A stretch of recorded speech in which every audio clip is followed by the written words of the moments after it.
अभिनेत्री श्रेया बुगडे कायमच तिच्या अभिनयासाठी चर्चेत असते. ती खरी चर्चेत आली ते झी मराठीवरील चला हवा येऊ द्या या कार्यक्रमामुळे. यातील तिच्या विनोदी अभिनयाचं प्रेक्षकांकडून कौतुक झालं. तब्बल 10 वर्ष या कार्यक्रमाने प्रेक्षकांचं मनोरंजन केलं.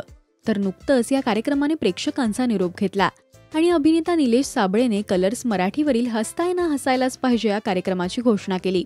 या कार्यक्रमात निलेश सोबत त्याची टीम सुद्धा जॉईन झाली. पण श्रेया मात्र या कार्यक्रमाचा भाग नाहीये. तर श्रेया या कार्यक्रमात का नाही असा प्रश्न अनेक चाहत्यांनी विचारला. याचा खुलासा आता तिने आरपार या चॅनलला मुलाखत देताना केलाय. श्रेया म्हणाली, तो निर्णय प्रत्येकाचा वैयक्तिक होता. मी माझ्या चॅनल सोबत कॉन्ट्रॅक्टमध्ये असल्यामुळे मी ते करू शकले नाही आणि वेगळ्या शोचा निर्णय हा त्या लोकांनी घेतलाय आणि हा माझ्यासाठी एक ब्रेक होता. त्यामुळे प्रत्येकाने काय काय करायचं हे ठरवलं होतं. त्यात मला एका हिंदी शोची सुद्धा ऑफर आली होती. तो मी केला नाही कारण मला असं वाटलं की खरोखरच मला ब्रेकची गरज आहे. लगेच त्या प्रोसेसमध्ये जायला मी स्वतः तयार नव्हते. त्यामुळे तिथे गेल्यावर पण मी खरोखरच काही नवीन देऊ शकणार होते का, की पुन्हा इथे जे करत होते तेच तिथे करावं लागणार होतं. तर या सगळ्या गोष्टी मला करायच्या नव्हत्या.